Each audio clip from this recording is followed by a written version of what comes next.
Well, hello everybody. My name is Jason. Welcome to Redfish Bluefish. This is the channel that examines art, nature, and science through the lens of the aquarist. I'm sure you guys can see I got a little bit of a haircut. I got my my ears raised.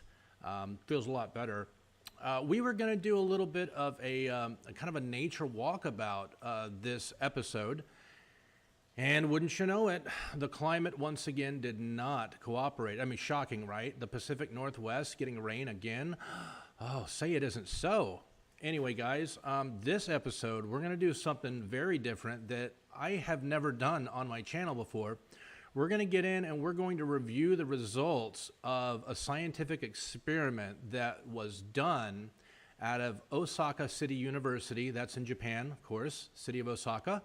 A couple of animal behavioral and animal communication scientists. There we go. These two cats, these Japanese guys, big brains on them, and they did an amazing experiment to test the altruism capacity or lack thereof of a certain species of fish that I know you guys, a lot of you guys keep. I don't have any because they breed like demons, but they're really cool fish, and a lot of people are huge fans. Before we get into that, though, we're going to do something that I know not everyone's a fan of, but I think it has more fans than not. We're going to do our top 10 early bird shout out. That's right. You guys know it, and hopefully most of you love it. Every episode, I sign on at 8 a.m. I start my broadcast at 10 a.m., but I come online and chat at 8 a.m., and I start writing down names. These are the names in chronological order of the first 10 people who were in chat here really early to show their support, which I really appreciate. First place goes to Color Guppies. Thank you so much, Color Guppies. I really appreciate it. Second place goes to a good friend of mine out east, Maria Z. Thank you so much, Maria. Third place goes to Mr. Jeffrey Watts. Forgive the phone going. Jeffrey Watts takes third place. Thank you so much, Jeff. Really appreciate that. Fourth place goes to Sean OOTD. Fifth place goes to Kyle's Aquarimetrics. Sixth place goes to EJ Fishes 76. Seventh place goes to Daniken Aquatics. Eighth place goes to Griffin Fish Room. Ninth place is going to go to Geek Boy. And 10th place, last but certainly not least, goes to another friend of mine, Pepling Creek Aquatics. Thank you so much, guys, for coming by and showing your support, being here early and participating in chat. I was even dropping some links to some pretty chill music for people to enjoy if they were interested. So, let me switch over to the actual Winderino. Looks like we have, according to what I see, 17 watching now and 11 thumbs ups. Thank you so much, guys. I really appreciate the liking and sharing and all that good stuff. So, let's jump in and see what we have this episode. There we go. Okay, guys. So like I said, there was an experiment, a very interesting experiment that was done out of Osaka City University. And it was, the subject of the experiment was a male convict cichlid. Let's talk a little bit about convict cichlids.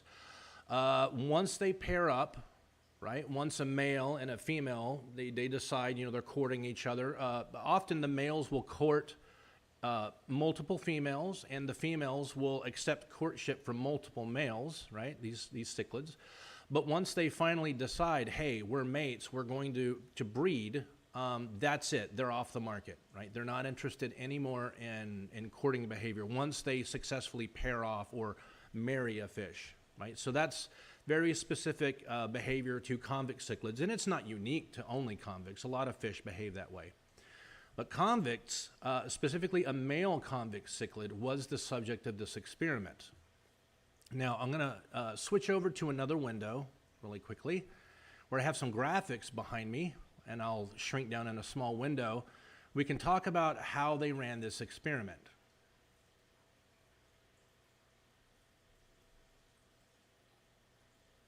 Let's see. I think I might have a comment here in chat. Oh, I got it here. Okay. Okay, so let me switch over. There we go. This is the background for the experiment. So our test subject was a male convict cichlid, and it wasn't just any male convict cichlid. It was a convict cichlid, a male, a fully grown male that had successfully paired off with a single unique adult female, okay? They weren't just courting anymore. They actually paired off, okay? They were getting ready to do their thing. Then what these people did in this experiment, in fact, let me switch over to the article and give credit where credit is due. This was, let's see if I can find, the research group was led by researchers Shun Sato and Masanori Koda, professors of the Graduate School of Science, Osaka City University. So what these guys did is they had a big tank full of many convict cichlids, very large tank, and obviously they let these cichlids pair off in different groups, right?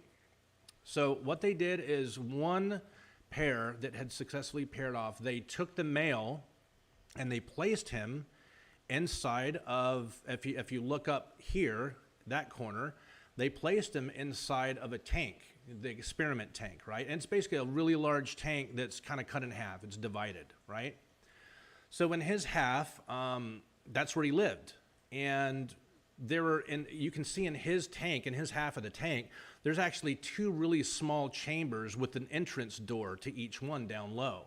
So the little entrance chamber on the left has a circular, like a blue circle on it, right? And that represents pro-social behavior, sharing, right? And then the other side has that red triangle on it. What that represents is antisocial behavior, not sharing, the opposite of altruism, which is selfishness, right? Altruism would mean selflessness, helping something or somebody with no expectation of any real return from it. And the opposite of that would, of course, be antisocial behavior, selfishness as opposed to selflessness. So that's what the right side represented with the red triangle on it. So what they basically did is they put this male cichlid in there and they trained it.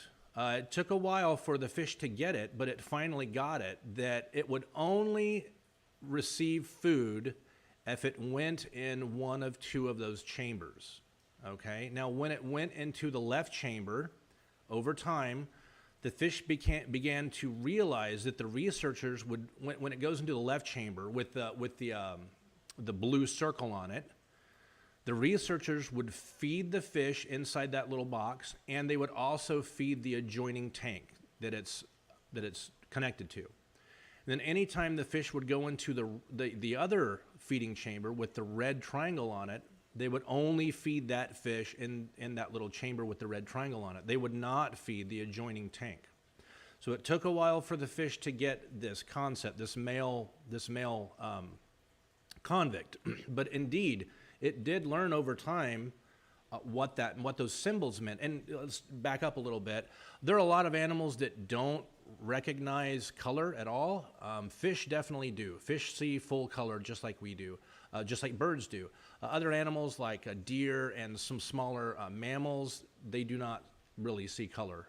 Luckily, fish are experts at seeing color, and they're also really good at recognizing shapes. We see that, they recognize each other all over the place. So we know that they recognize color and shape.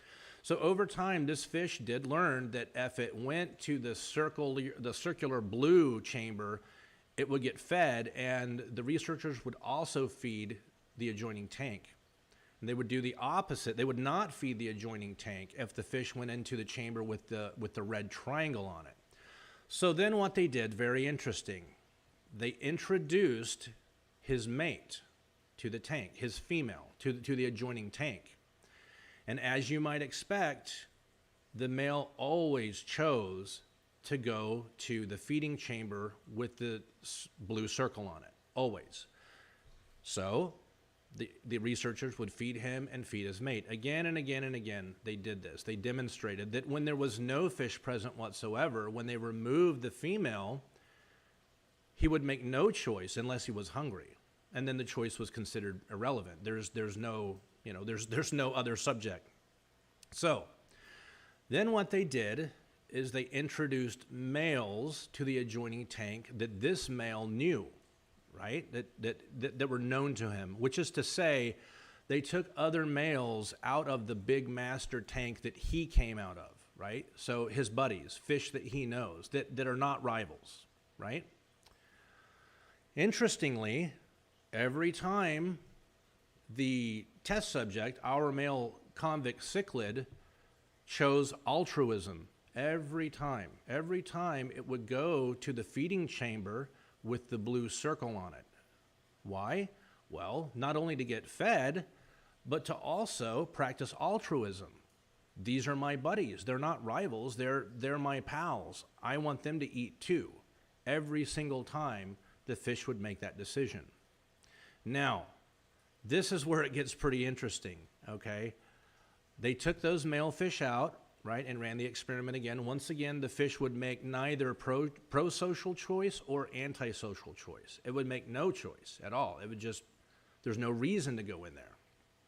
So what they then did is that they put large male cichlids of breeding age that were not known to the test subject, which is to say they got some big hulking male convict cichlid from somewhere else that this fish didn't know, had never seen, you know, is neither friend nor enemy really, potential rival. And they added that fish to be presented to the test subject. And every time our test subject chose selfishness, yes, it would no longer go to the feeding chamber with the blue circle on it. It would only go to the feeding chamber with the red triangle on it. That is incredible. Feed me, not him. I don't know him. He's probably a rival. He's about my size. He might try to take my mate from me. Do not share with him.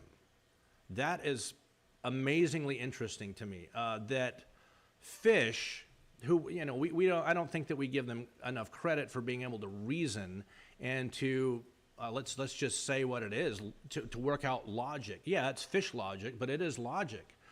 It's very, very interesting to me that this subject proved definitively that this is what's going on, that this male convict would choose to share with male fish that were known to it and that it had no problem with. Similarly, it would choose to share food every time with its mate. But when male fish that were fully grown and potential rivals and who were not known to our test subject, our male convict, every single time the fish would choose actively not to have those fish get any food. That is pretty incredible behavior. Now, here's where it gets nuts, okay? This is where it gets crazy. And we're not going to go too much into this beyond this because it's a fairly short and sweet experiment. This is where they threw the fish a little curveball. Once again, they took the potential rival males out and ran the experiment for a while. The fish stopped making any social choices whatsoever, neither pro-social nor anti-social. Now, here's what they did. Once again, they put females that are not known, right? They put females that are not known to this male, not known. That's key. Unknown females to that male who were not paired off with any other male, okay? And every single time, this male convict cichlid chose the pro-social choice with those unknown but available females, right? He chose the pro-social choice every time of being nice. Let's get those hot things next door. Let's get them a bite to eat, you know. He made that choice every single time. Now, what the researchers did is something that they probably didn't plan to do. It really reeks to me of a good afterthought, of an idea, like a light went off in someone's head. What the researchers did is this. With the same unknown to the fish female that he had chosen to feed before, nearby, they put another aquarium nearby him. Now, not in the other half of the adjoining aquarium. I'm not saying that, but nearby, easily within his eyesight, they set up another aquarium and they put his mate in it, his lady in it. So he could clearly see that his mate is visible, his mate's still alive and well. He sees her, he recognizes her. But in the adjoining tank is a female that is not known to him, but a potential mate who he had previously chosen to feed and be nice to. And what did the male convict cichlid do? This is mind-blowing. It no longer chose the pro-social method, the choice anymore. It no longer made the choice of, hey, I'm going to go over to the feeding box, which is the circular blue symbol. I'm no longer going to go over there to get my food, which would also mean that that female fish is going to get food. He stopped that immediately. From then on, he would only go to the feeding chamber with the red triangle, as long as his mate was within viewing distance. That is absolutely incredible behavior. That blows my mind right there. And it really begs the question. And this is something that the experiment can't prove, but I have read that they're going to continue with this behavioral experiment with this same fish. It either proves one of two things. And the first one I don't really buy. One of the explanations is that the male fish chose not to go to the feeding chamber with the blue circle on it, because with his mate in view, there's no incentive for him to go through the trouble or burn the calories or make the decision to go to that particular feeding chamber. Well, that doesn't make any sense to me at all, because the same amount of effort is expended whether you go to the nice guy side or the antisocial, I'm not going to share side. The same amount of effort is required. So the first explanation doesn't really make a lot of sense to me. What really does make sense to me is it seems that at least the higher thinking fish, like basically cichlids and higher, and that's not a strict rule, but I consider them the higher reasoning fish. It seems to me that there's more reasoning going on there than we would like to give fish credit for. It seems to me that with his mate in view, well, he's not going to make the pro-social choice and potentially end up losing a mate, basically. And I don't think it goes down to, well, I don't want to get in trouble with the missus. No, I don't think that they really they don't reason quite to that degree. But they certainly, I do give them credit for being able to reason enough to where, he can see his mate. If he keeps choosing to feed rival females, that might irk his mate, and she may choose to go on the market again. That's pretty interesting content right there. And in just a minute, I will post a link to the study. But before I do that, I'm going to switch over to chat, if I can find it.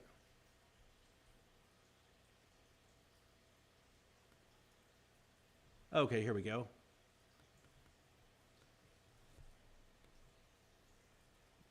I don't see too many comments. Sean OOTD with a question here. Out of curiosity, did they share the water, or was the tank sealed completely? I don't know. That's not. I don't think that that was revealed in any of the results. Chevyfish here with a comment. I wonder if that works with a different group of convict cichlids. A different group. So obviously some of the fish that they introduced to this male, some of them were males unknown to this male, which means they had to come from a different group, a different aquarium completely unknown to this fish. And every time they introduced males that were unknown to this male, he chose not to feed. He made the antisocial choice every time, as opposed to the pro-social choice. So yeah, absolutely. They had to come from a different group. Otherwise, the experiment would have been moot. Let me scroll up and see if I've missed anything else. We got a comment from Texas Fish Room saying, "Play is going to play." I guess so. I guess so. We do know that convict cichlids are highly social cichlids, and while they are exhibiting courting behavior, you know, a male is courting multiple females and a female is accepting courting behavior from multiple males, they do play. But once they decide on a mate, that's it for that brooding season. They're done. They're off the market. They won't accept, you know, mating behavior or, hey, you want to get together behavior from any other convicts anymore. Not until they have either lost that mate completely or they have produced a clutch and subsequent babies. And I don't know if you might not know this about convict cichlids. The males and the females care for the young, both. They work together. They work very well together. They're excellent parents. A really fascinating little fish. I'm going to keep scrolling up here and see if I have any more comments or questions. Geek Boy, it's got convict right there in the name. You can't trust it one bit. Yeah. Well, I will tell you that they will breed like rabbits, big time. They are not a difficult fish to breed. Oh, got a comment here from Danny Aquatics. The new fish rack behind you is looking awesome. Thanks so much, man. I really appreciate that. It's been here for a few live streams. It is very soon to be filled with water, every single tank in it. Natural Aquariums with a comment here. My son said that you need to go from 10th place to 1st place. Oh, that's a thought. Maybe we could do that from here on out. Yeah, it's not a bad thought. Thank you, Natural Aquariums. I appreciate that. Paul Soltero, what's up, buddy? Hey, Paul didn't make the top 10. That is the first time in a long time. So, let's see if I've missed anything else.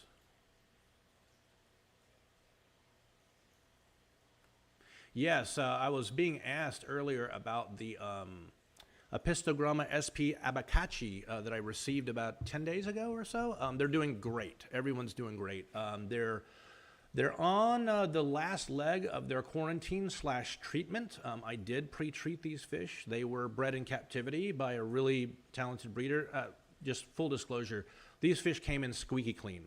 Squeaky clean. But we were taking no chances, so I put them through the whole treatment thing. And they're doing really great, guys.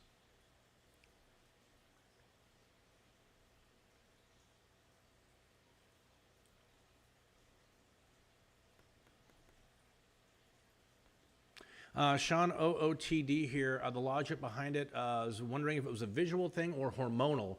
I don't believe that they had, that the tanks were actually, that the water was mixed at all. It seems to me that that's obvious, that's an obvious thing that the researchers would have caught, because some fish do release hormones for sure. This was definitely more of, it appears to be just a visual sort of experiment.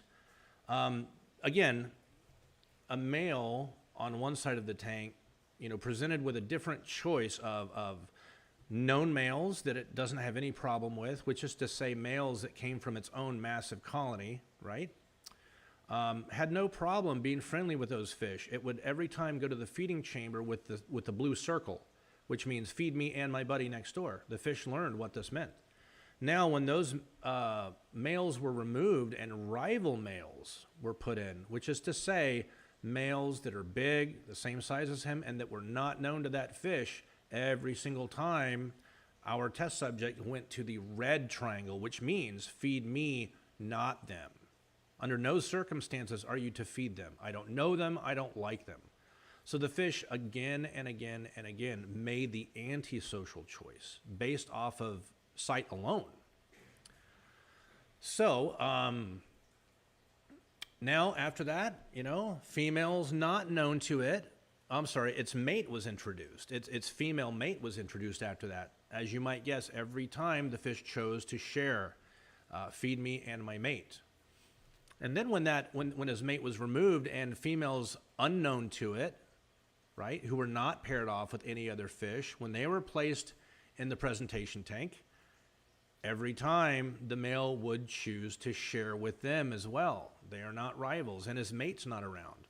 As I talked about, as kind of an added bonus, with these potential mate females in the presentation tank, The male in the experiment tank was presented in another aquarium nearby with an eye shot, his actual mate, and immediately that male stopped making the pro-social choice of feed me plus those gals over there. Instead, it made the choice of feed me only. Don't feed those females. Very, very interesting. Really interesting stuff. We got a, hey, John Fierro, old buddy from high school, stopped in here. Hey, buddy, I really appreciate you coming by. It's good to see you, man. Hope everyone's doing good down south. Peplin Creek Aquatics here with a question. Is the next shipment still on time? It hasn't actually been scheduled. That kind of brings me around to, I guess we could kind of cut the experiment talk, because that's basically what I had to share with you in terms of this experiment. Let me switch the camera. There we go. That kind of covers the experiment, what these Japanese researchers did. I find it really fascinating. It's not particularly lengthy, like a lengthy subject to talk about, and we're only halfway through the live stream, and we're basically done with the subject. But I did want to share with you guys, I find animal behavior, especially around courtship, breeding, and rivalries, really fascinating. We know that fish make all kinds of interesting choices, and this is just another example of fish really being capable of reasoning and choices that I don't think we give them a lot of credit for. Certainly they're capable of reasoning far more than we give them credit for.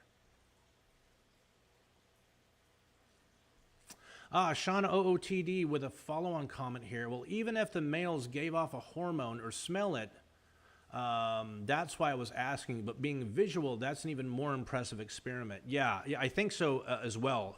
It actually underscores something that we've known for a long time, but it kind of reinforces the fact that fish have an amazing ability to pick each other out of huge groups of fish. We can't. We humans are terrible at it. I mean, that fish looks exactly like that fish, exactly like that fish, but not amongst fish. Clearly, there's communication and recognition going on that we just don't understand yet. So, let me get on to the next subject. Sean OOTD asking about, or was it Sean? Let's see, who was that? Oh, I'm sorry, it was Peplin Creek Aquatics asking about the next fish shipment. So, here pretty soon, let's see, what is today? The 27th. This is Saturday. Here pretty soon, on the 1st of April, okay, we're going to be turning down our web sales, which is to say our website's not going anywhere. It's not going away at all. But we are going to be turning down the ability to purchase fish from our website beginning on April 1st. Now, there's two really good reasons for that and an explanation behind it as well. So the explanation is this. In the past 3 weeks of shipping fish, we have seen more and more losses shipping through USPS with priority mail, more and more. I thought just after the holidays ended, we saw things improve just a little bit for about a week or two. And then ever since then, we've been getting more and more delays, more and more strangely routed shipments. We've been getting packages that go to the USPS sorting facility, which there's two of them. One of them's in the greater Seattle area, and one of them's over in Renton. The stuff that's going out of state usually goes to Renton. We've had stuff getting stuck in the USPS sorting facility in Renton multiple times now, and we're talking fish stuck there for 2 days, sometimes 3, not leaving. That's a major problem. So full disclosure, we have had some uncomfortable losses the last couple of weeks. We've taken care of everyone, but we are not in the business of losing fish. We're in the business of shipping very hard to come by imported European bred fish. Not easy stuff to find, and we're making the decision to stop shipping with USPS in any way, shape, or form as of the 1st of April. I apologize if there are some big fans of USPS out there. I'm actually a fan of USPS. I'm a huge fan of them. I think for what they have to work with and the shoestring budget that they're presented with pretty much year after year, a smaller budget under some administrations than other administrations, they do the best they can do with what they have to work with. So I have nothing but love and respect for the USPS. And we will continue shipping products, certain products, through USPS. However, it is with a somewhat heavy heart that I have to announce that starting April 1st, 2021, Redfish Bluefish will no longer ship any living animal via USPS Priority. We are working on a deal with one of two major carriers. Actually, I'm kicking the tires on both major carriers. I'll say that one of them is FedEx, the other is UPS. I'm kicking the tires, negotiating very, very hard with both of them. And one of the carriers especially has come back with what represents significant discounts off of their advertised shipping rates. So, beginning sometime in April, we are going to be turning it all back up, but we will no longer offer live animal shipping with USPS Priority, and that is simply because we're just seeing worse and worse performance. Weird misrouted packages. I mean, we can't have packages of live fish very clearly marked with bright green stickers. Live fish, live fish, live fish, live fish all over them. We cannot have those packages sitting in USPS sorting facilities for 2 and 3 days. That's unacceptable. We've talked about this with our local postmaster. They have referred us on to talk to other individuals, and we've said all we can say at this point. We've asked for everything that we can ask for, and we just can't keep losing fish and replacing fish like this. So we're working really hard, very strenuously, getting everything set up. But I think that you're going to be quite surprised when you see the final rates, the rates that we'll be able to offer you to get live fish and live shrimp, invertebrates, what have you, safely overnight to your front door. Overnight to your front door. No more 2-day, 3-day, 4-day, 5-day. That's got to go. We can't keep losing fish. Now, I will say that it will be a little more expensive, but we're working to make it a little more, and that is why we've been negotiating so strong, so strenuously with both providers, but especially with FedEx. We got a comment from Sean OOTD here. Sorry to hear about the issues. I know it sucks. I talked to my postmaster. It's bad currently. Yeah, it's very, very bad. I'm actually wondering how much longer USPS will even allow live animals to be sent through their service, because I've been told by more than one source that I'm not the only one that's raising concerns and saying, hey, I'm losing fish, I'm losing this, that, and the other thing. What's going on here?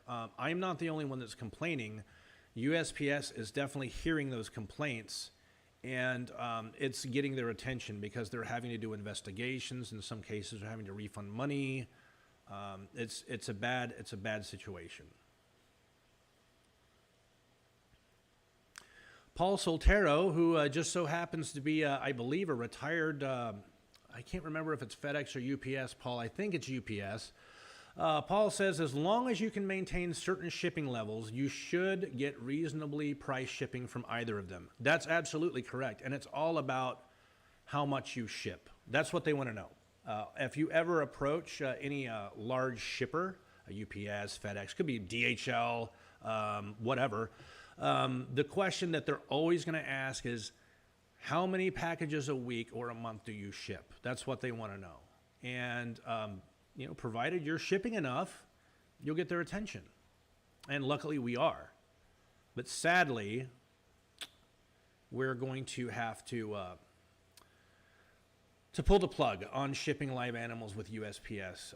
It's just the pattern could not be any more clear. It's sure, is it COVID related? Sure. Yeah, it's COVID related. It's also budget related. It's also fuel related. It's related to all kinds of things. It's more closely related to budget than anything else, really. Paul Sotero here jumps in a chat and corrects me. UPS, got it, Paul, got it. Welcome, Herp Diversity.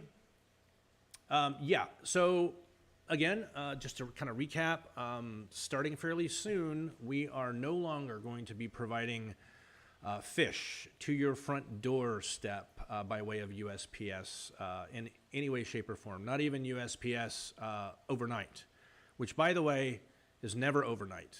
USPS overnight is never overnight. I've never sent an overnight package via USPS and had it get anywhere actually overnight. It's always 2 days.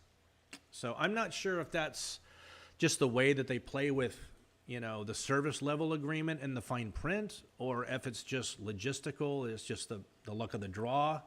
I'm not really sure about that.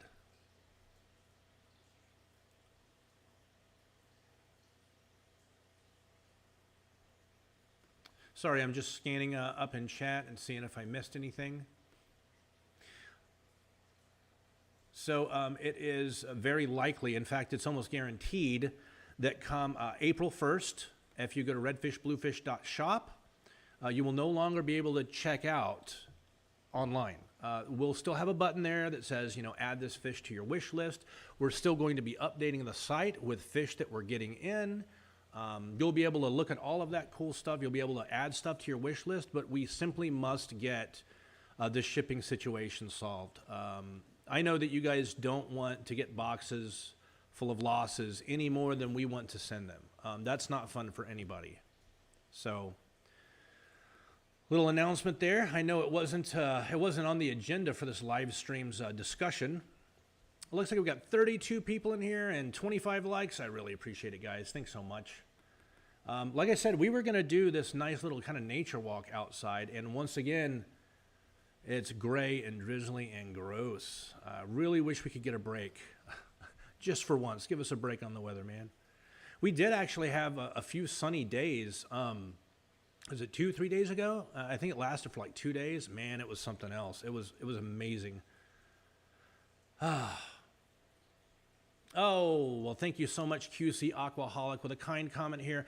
As long as you can eventually ship fish again, I'm fine with whatever method. Okay, great. Well, let's see, Filigree Aquatics with a comment here. UPS isn't guaranteeing their delivery times either and haven't been for about a year. I've had second day air show up late recently. Well, that's interesting to know. I'm wondering if that's, you said for about a year. It's probably, that kind of coincides with the whole pandemic thing going on. I imagine that's probably related. Hopefully that's just temporary. I will, in full disclosure, tell you guys I am hardest negotiating with Federal Express. It's not that I have anything against UPS. I don't. But FedEx is a larger presence in the Pacific Northwest. There are more business locations, there are more kiosks, there are more trucks. They do more business in the Pacific Northwest based off of what I've seen, at least in my area. Now, with that said, I do get filters and food and tons of aqua soil and high-tech stuff delivered via UPS all the time. But I have been negotiating most strenuously with FedEx because they have service level agreements that you can hold them to. You know, if I have a box of live fish and it's packaged according to what FedEx wants to see, I've already gotten authorized by FedEx to send live animals. You actually have to get authorized by FedEx to ship live fish. If you are not authorized, you're not supposed to be shipping live fish. And if they find out that you are, they will return those fish to you. I promise you that they're doing that right now. So, with that said, provided that you box everything up and you get it to them the way that you're supposed to get it to them, you know, before their cutoff times, it's going to get there the next day. And if it doesn't get there the next day, you can hold their feet to the fire on that service level agreement. When you hold people's feet to, the fire on SLAs, that costs them money. And when it costs them money, they start rattling sabers internally, figuring out what's going on, why aren't you getting this guy's packages to the destination, blah, blah, blah, blah, blah, and the problems get fixed. Now, when problems end up costing your providers nothing, like they screw up and they lose something or do something stupid or wrong, and it screws you, but that doesn't cost them money, they don't really have any real, motivation to solve the root of the problem, whatever that root of the problem is. Paul Soltero here with a comment. The Hongslowai are getting big and have colored up real nice. Oh, that's awesome, Paul. You know what? I'd really appreciate it if you could do a little video, man. Do a little video and put it up on YouTube. Just one of those little hashtag short videos of your beautiful Hongslowais. And let me know when you put it up. I'd love to see it. We got a great comment here from Tiffany White. Hey, Tiffany, thanks for coming by. Tiffany says, I'm planning to start shipping in late April. I was using USPS Priority before the holidays. Not sure what the best choice is for someone who only ships 3 to 4 packages a fish a week. Ooh, 3 to 4 packages a week, you're probably better off just straight UPS, pardon me. So when it comes to dimensional shipping rates off the street, UPS is more affordable than FedEx.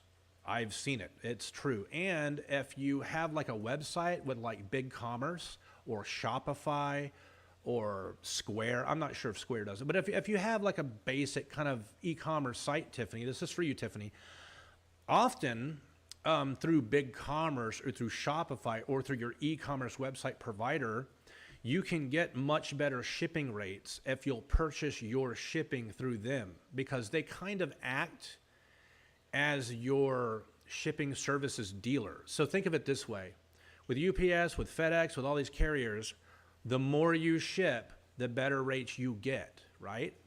Rest assured that Shopify and BigCommerce, since they're kind of the shipping dealer, they ship a lot, loads. So every website that leverages Shopify or BigCommerce shipping solutions, and I do, full disclosure, I do through BigCommerce, really, your website e-commerce provider is kind of becoming your shipping services conglomerate kind of provider, right? And so they pass on a lot of those killer savings to you. They mark it up a little bit. They're still making their money, Tiffany.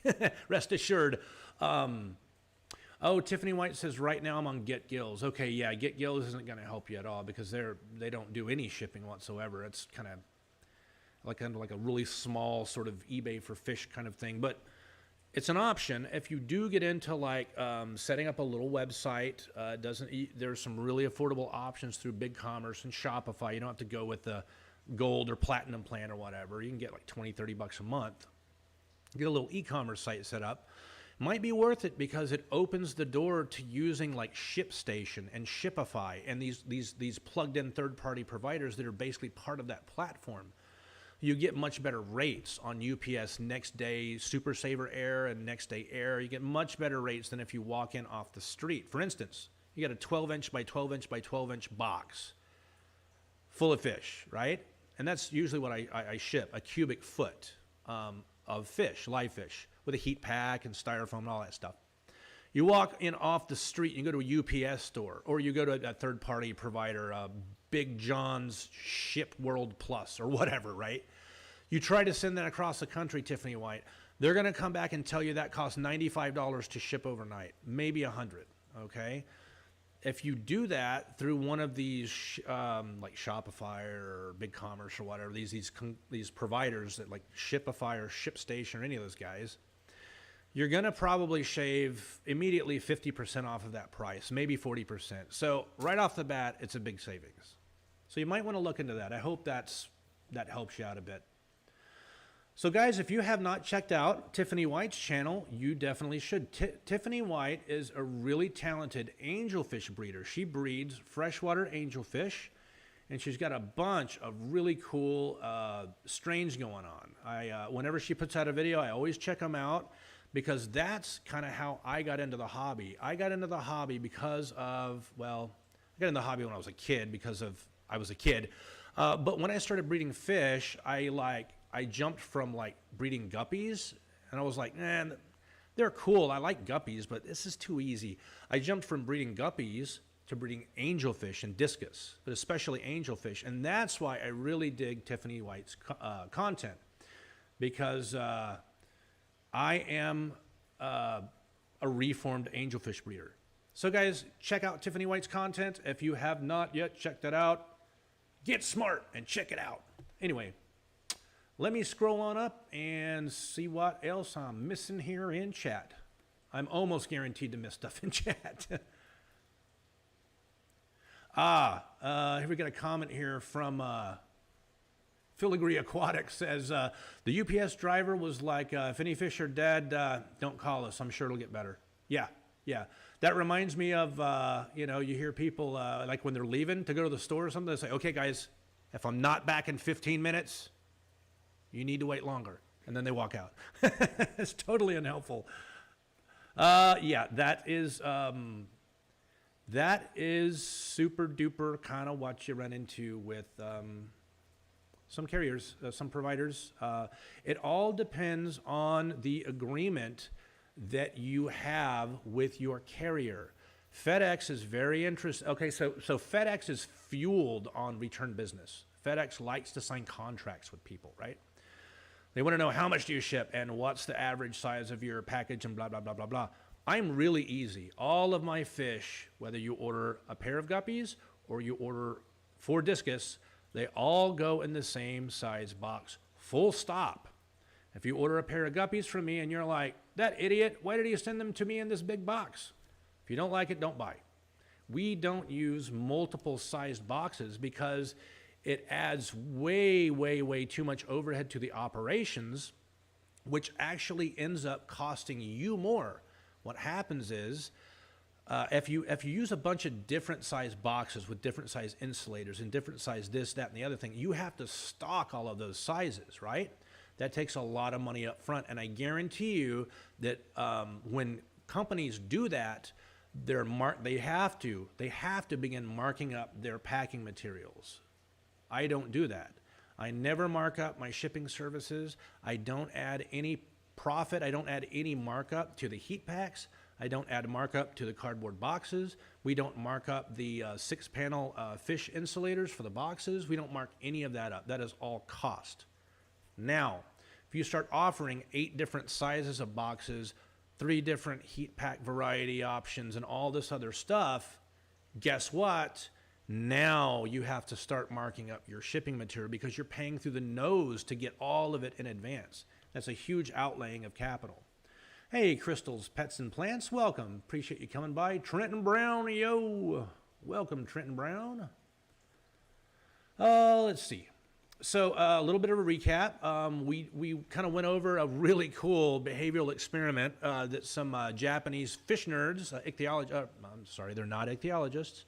They are animal behavioral and animal communication scientists. There we go. I knew I'd get it out. These 2 cats are out of Osaka City University, and they did an amazing experiment with male convict cichlids. And as it turns out, they're a whole lot smarter and a whole lot more choosy than we give them credit for. So if you missed that, please scroll back in the live stream and check it out. It's pretty interesting stuff. Then we kind of did a recap of not so great news. Again, April 1st, which is to say, what, 4 days from now or so, we're pulling the plug on online sales of fish and shipping of those fish because we have had some pretty unacceptable losses sending fish via USPS priority. We're in the process of working out one heck of a deal. We're in the very kind of end of actually a legal process. At this point, basically I have to sign some legal agreements which release the carrier of any kind of legal liability that may arise from me shipping live fish in water and live animals in water through their service. So we're kind of towards the end. We're getting there. A little bit of background. You guys haven't known this, but I've been working on this with both of these carriers more FedEx than UPS, to be clear. I've been working on this for more than 2 months, hammering out really good rates and agreeing on the framework and getting it approved is a many, many times back and forth kind of communication process. So I've been plugging away at this for more than 2 months. I just haven't spoken about it until now because we're getting closer and closer to having this thing done. So with that said, if there's anybody local, anybody in Washington, the Western Washington area, certainly anybody on Whidbey Island or Everett or the greater Seattle area, if you'd like to pick something up for me, just reach out to me via the website. There's a contact us option. Just send me a message. I'm most happy to meet you guys up here, do some curbside delivery, let you pick it up. No problem there. So guys, I think that just about wraps it up for this live stream. I don't think I've actually even missed anything in chat. Yeah, Sean OOTD with a comment here. I'm fascinated by that experiment. I am too. And you know what? I almost forgot to dump the link to that experiment for you guys. I'm going to dump it. I'm going to dump it in the chat right here. Boom. There you go, guys. It's at osaka-cu.ac.jp, whatever that is. That is a link to all that we have. It's not the full paper. Let me see if I can get a link to the full paper. That would actually be cool. And sometimes you can only see part of the paper. You got to pay for the rest of it. Oh, here we go, guys. Look at this. I actually found the study. Here we go, and it's in its full text, so you can read the entire thing. This is going to be awesome. Let me dump the jump. I did it again. Let me dump the link, the actual link, the second link to the actual white paper from the study itself. There we go. There it is, guys. It's available at nature.com. That is a safe link. So feel free to click there. And I find this kind of pro-social, anti-social, giving animals choices, these sorts of experiments fascinating. And you know what's awesome is that these beautiful little convict cichlids that I've raised before, I don't have them anymore, that these beautiful little fish that we all know and love, that we collect and we love in this hobby, the results of this experiment perfectly mirror the results of the exact same experiments that were run on multiple primates, many different monkeys and gorillas and what have you, primates. These fish made exactly the same decisions that primates made. Does that point? Is there an even deeper thing that I'm missing here? Does this, in fact, underscore that we all share a common ancestor, and that's why we all have this same behavior? That it's not just convenient that, I take care of my mate and I don't like other dudes and that sort of thing. Is it because we all share common ancestry some millions of years ago? I don't know, but it certainly raises some interesting questions. So with that said, guys, we're at time. My name is Jason. You've been watching Redfish Bluefish. Thank you so much for coming here, supporting the channel. Please like, share, and subscribe. Tell your friends about it. And I really hope to see you here next week on FishTube. We'll start at 10 a.m. Pacific next Saturday. That's 1 p.m. Eastern for you guys. And before I sign off, thank you so much to all of my mods, supporters, for everything that you do, all the messages of encouragement, the emails, the Instagram and Facebook messages. They really are the fuel that keeps me going throughout all this. So before I forget, I say it every time, and I'm going to say it this time. I wish you all peace, love, and happy fish keeping.